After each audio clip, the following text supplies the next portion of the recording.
Hi, so this video is to explain a little bit about the compound sentence because I find that when I'm teaching the different types of sentences that sometimes students are getting a little bit confused and creating their own compound sentences and exactly what is that. So I'm going to try to clarify and not go through all the different kinds of sentence types, maybe another video, but just explain a little bit about what the compound sentence is. Ultimately, it can be useful understanding different sentence types when a teacher might say, use more sentence variety. So perhaps a student paper might have too many simple sentences, and adding sentence variety, some length, different kinds of aspects of sentences can make our writing more interesting. So the compound sentence contains two or more simple sentences, and I have a little star here so that you can notice a simple sentence contains a subject and a predicate. Now, these usually refer to sort of like the whole subject, so it could be more than just one word, which would be a noun. The simplest form would be a noun. And the predicate is sort of the verbal phrase. So you can think in simple terms, this would be sort of the noun and the verb. But we use the word predicate to indicate sometimes more than just, it could be a verbal phrase, it could be a couple of other things. So don't stress out about that too much, but knowing some of that terminology will be helpful. So two or more simple sentences, and those simple sentences are joined together in one of two ways. One is with a coordinating conjunction, and those coordinating conjunctions, a good way to remember is with this little acronym FANBOYS. More typically, we use words like and or but or so, but you could find some of these in older construction and archaic sentences, for, nor, or sometimes some of these other ones are less frequent. But to know that those are coordinating conjunctions. And when you add one of those, you also need a comma right afterwards. And this is a common construction that students forget that there's supposed to be a comma after it. The other way that you can join those two sentences together is with a semicolon. And I'll get to that in just a second. So you remove the coordinating conjunction and the comma and insert a semicolon instead. So confusion about this construction often happens when I've asked a student to create a compound sentence and they think, just throw in an and that makes it. So, but it doesn't necessarily. So I have a couple of examples down here. These come from a very old textbook that we had actually at my school, and I have a couple of old copies.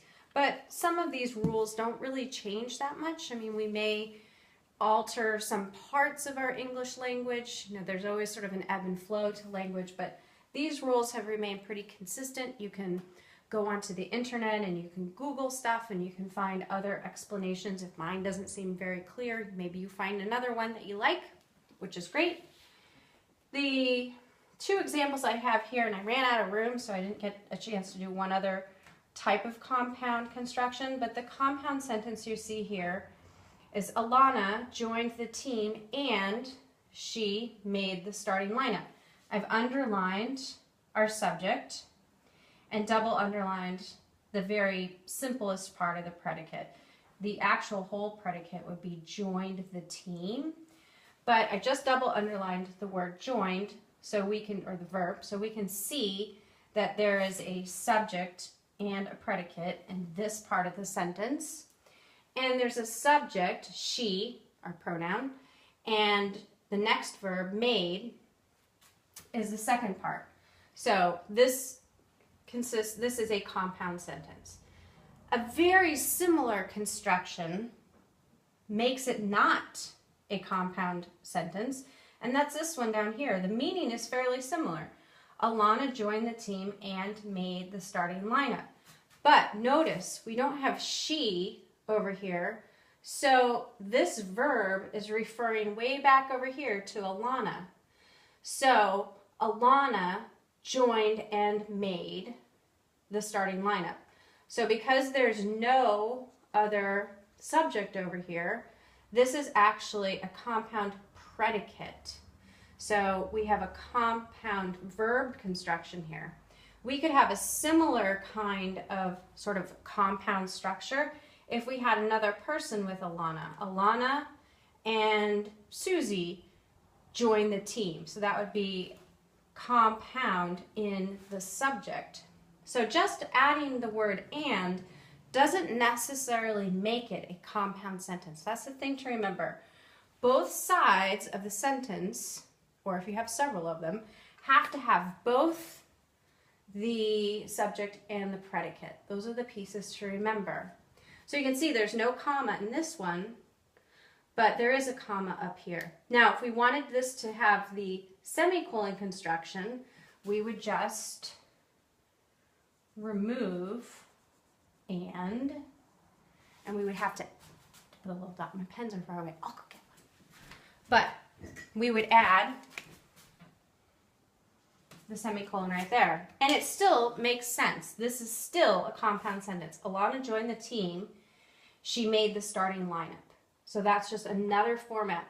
Why would you do this construction over the one we had before with and? It's just a preference in how you want this to read in terms of style. And, you know, that's voice and style and read it out loud and what do you like. But basically, this is what the compound sentence is about. And hopefully this helps clarify a little bit and lets you know what it is that you're doing in your construction. And especially if someone's asking you, could you add some sentence variety? You can kind of look through your sentences. As native English speakers, a lot of this construction is pretty natural. It's just that we're now identifying some of the terminology and helping you understand what it is that you might be doing in your writing. So hopefully this is helpful. And of course, ask me if you have any questions and create wonderful sentences for your papers. Thank you for watching.